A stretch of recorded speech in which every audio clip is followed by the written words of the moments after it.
1457년 10월 21일 경상도 순흥 한 왕자가 사약을 받는다. 그의 형이 보낸 사약.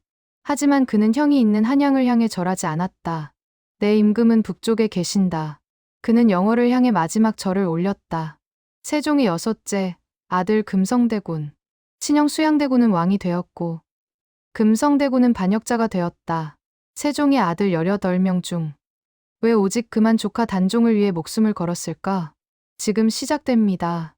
1426년 3월 28일 창덕궁에서 한 왕자가 태어난다. 세종과 소원왕후 사이의 여섯째 아들 금성대군 이후 위로는 문종, 수양대군, 안평대군, 임영대군, 광평대군이 있었고 아래로는 평원대군과 영흥대군이 있었다. 세종의 적자만 8명, 서자까지 합하면 총 18명의 아들. 그 많은 아들 중에서 금성대군은 특별했다. 세종은 병이 들면 특정 아들의 집으로 갔다. 1444년, 1445년, 그리고 1449년에는 무려 2개월이나 그 아들의 집에서 머물렀다. 그 아들이 바로 금성대군이었다. 왕이 궁궐을 비울 때면 어린 세손 단종도 금성대군의 집에 맡겨졌다. 아들 18명 중 굳이 금성대군에게 맡긴 이유가 뭘까? 세종은 금성대군을 신뢰했다. 그의 성품을, 그의 마음을, 그의 충성심을. 1433년 8세의 금성대군은 대군에 봉해진다. 3년 뒤 형 광평대군과 함께 성균관에 입학한다. 12세에는 참찬 최강의 딸과 혼인했고 같은 해 태조의 팔남 이방석의 봉사손으로 입양된다. 이방석, 제1차 왕자의 난 때 이방원에게 죽임을 당한 비운의 세자. 금성대군이 그 제사를 이어받게 된 것이다. 공교롭게도 금성대군 역시 왕이 다툼의 희생양이 된다. 역사는 반복되는 걸까? 1445년 금성대군은 아버지 세종의 명으로 형 임영대군과 함께 화포 제작을 감독한다. 무예에도 관심이 있었던 것. 수양대군과 함께 화포 발사 시험에 참가한 기록도 남아있다. 형제들과 어울리며 왕실의 일을 거들며 평화로운 시간이 흘러간다. 그런데 왜 세종은 금성대군을 유독 아꼈을까? 실록을 보면 단서가 있다. 금성대군은 효성이 깊었다. 세종이 병들면 밤낮으로 간호했고 약을 직접 따려 올렸다. 세종은 그런 금성대군을 보며 마음이 놓였다. 그래서 자신이 온천이나 사냥을 떠날 때면 어린 세손 단종을 금성대군의 집에 맡긴 것이다. 한두 번이 아니다. 여러 차례 단종은 금성대군의 집에서 자랐다. 숙부와 조카가 아니라 거의 아버지와 아들 같은 관계였다. 금성대군에게 단종은 그냥 조카가 아니었다. 어린 시절부터 함께 지낸, 자기 손으로 키운 거의 아들 같은 존재. 그 아이를 어떻게 버릴 수 있었겠는가? 1450년 세종이 세상을 떠난다. 죽기 전 세종은 문종과 수양대군을 불러 유언을 남긴다. 동생들을 아끼고 사랑하라. 하지만 이 유언은 지켜지지 않았다. 1452년 문종까지 39세의 나이로 세상을 떠난다. 12세 어린 단종이 왕위에 오른다. 단종에게는 어머니도 없었다. 할머니 소원왕후도 이미 세상을 떠났다. 수렴청정을 할 사람이 아무도 없었다. 이때 금성대군은 수양대군과 함께 사정에 불려간다. 어린 단종이 두 숙부에게 물품을 하사하며 부탁한다. 좌우에서 보필해달라. 두 사람 모두 약속했다. 하지만 1년 뒤 수양대군은 그 약속을 깨버린다. 1453년 10월 수양대군은 김종서의 집을 급습한다. 철퇴로 내리쳤다. 황보인, 정분, 이양 등 단종을 보호하던 원로 대신들을 차례로 제거한다. 셋째 동생 안평대군도 숙청되어 강화도로 유배된 뒤 사사된다.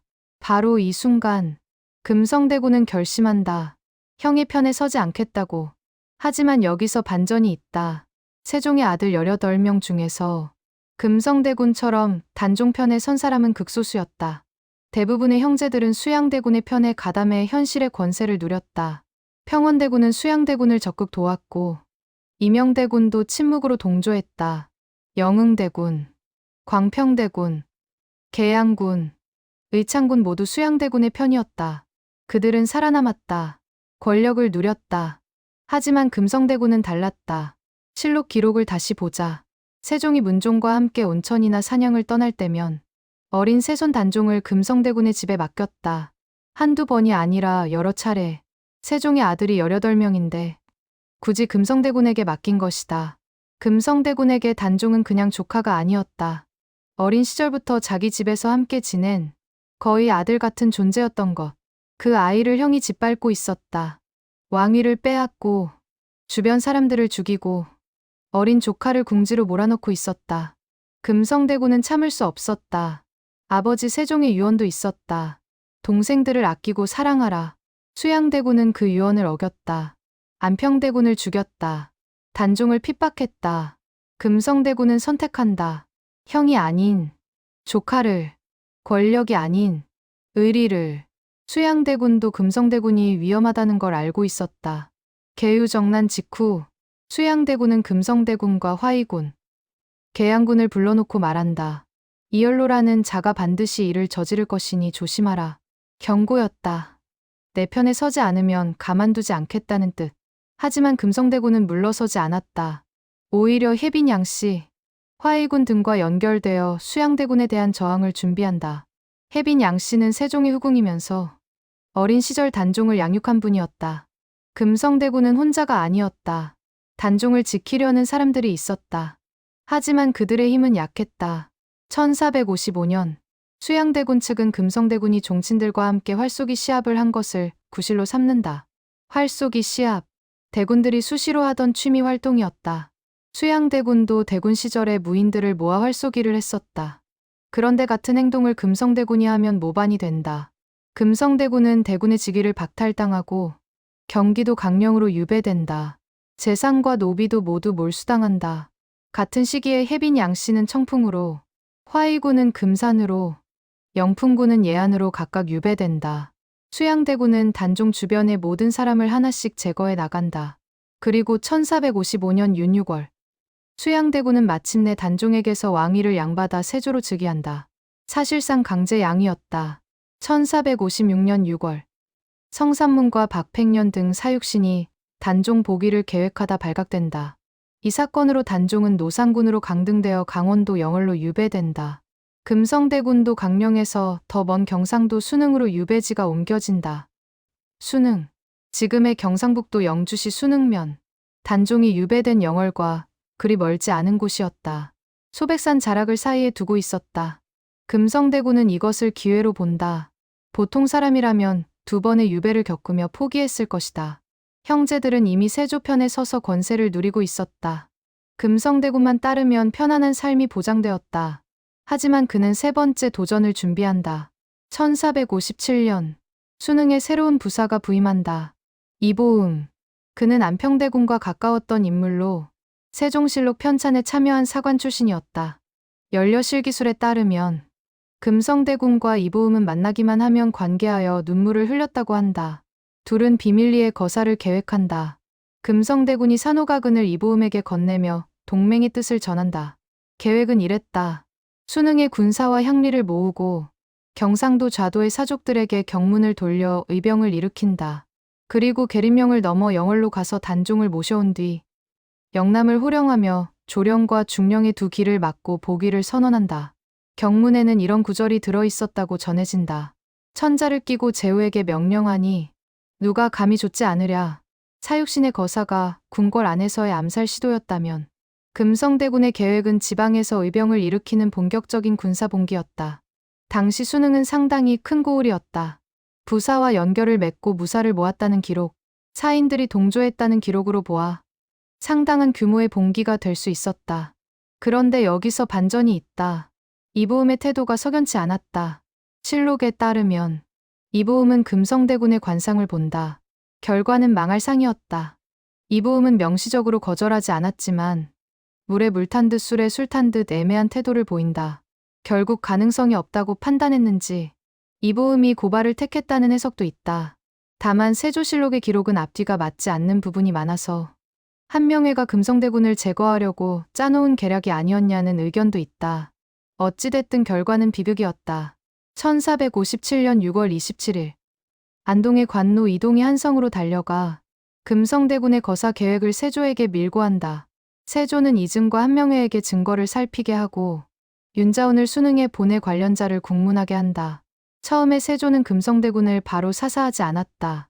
아무리 반역을 꾀했다 해도 같은 어머니에게서 태어난 친동생이었으니까. 하지만 9월부터 신숙주, 정인지 등 대신들이 연일 금성대군을 처형하라는 상소를 올린다. 사헌부와 승정원에서도 줄기차게 사사를 청한다. 세조는 고민한다. 친동생을 죽여야 하는가? 하지만 대신들의 압박은 거셌다. 결국 세조는 결심한다. 1457년 10월 21일. 사약이 도착한다. 금성대군은 32세. 아직 젊었다. 앞으로 살아갈 날이 더 많았다. 하지만 그는 조카를 선택했고 그 대가를 치르게 된다. 관례상 사약을 받을 때는 임금이 계신 한양을 향해 절을 해야 했다. 하지만 금성대군은 한양을 향해 절하기를 거부했다. 민담에 따르면 그는 이렇게 말했다고 한다. 내 임금은 북쪽에 계신다. 그는 단종이 유배되어 있는 영월을 향해 마지막 절을 올렸다고 전해진다. 형이 보낸 사약. 하지만 그가 섬긴 임금은 형 세조가 아닌 조카 단종이었다. 금성대군은 사약을 마신다. 32세의 생이 끝난다. 그리고 이 사건은 단종의 운명도 결정짓는다. 금성대군의 봉기 시도가 세조에게 더 이상 단종을 살려둘 수 없다는 결심을 하게 만든 것. 세조실록에는 금성대군의 사사 소식을 들은 단종이 스스로 목을 메었다고 기록되어 있다. 하지만 야사에서는 세조가 사약을 내렸다거나 사사했다는 이야기가 전한다. 금성대군과 단종. 둘 다 같은 해 같은 달에 세상을 떠난다. 숙부와 조카, 서로를 지키려 했던 두 사람이 함께 사라진 것. 하지만 비극은 여기서 끝나지 않는다. 세조는 관련자 신문을 시작한다. 신문은 한 달 넘게 계속된다. 피살된 사람들의 피가 수능의 주천에 온통 붉게 물든다. 그 핏물이 10여리까지 흘러내렸고 핏물이 끝나는 마을을 사람들은 피끝마을이라 불렀다. 이 사건을 정축년에 일어난 참사라 하여 정축지변이라 부른다. 가장 많이 희생된 가문은 수능 안씨였다. 고려의 대학자 안양의 후예들이었는데 거의 전멸 수준이었다. 살아남기 위해 고향을 버리고 외지로 도망친 사람들이 전국으로 흩어진다. 수능 안씨들이 지금도 전국에 흩어져 사는 이유가 여기에 있다고 한다. 세조는 여기서 그치지 않는다. 수능도호부 자체를 아예 폐지해버린다. 교통과 물산의 중심지였던 수능 땅을 인근 지역으로 분할 편입시켜 버린 것.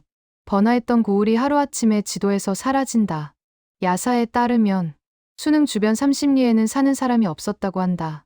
그리고 세조는 정축지변에 관한 모든 기록을 파쇄하라고 명령한다. 금성대군의 저항을 역사에서 지우려 한 것.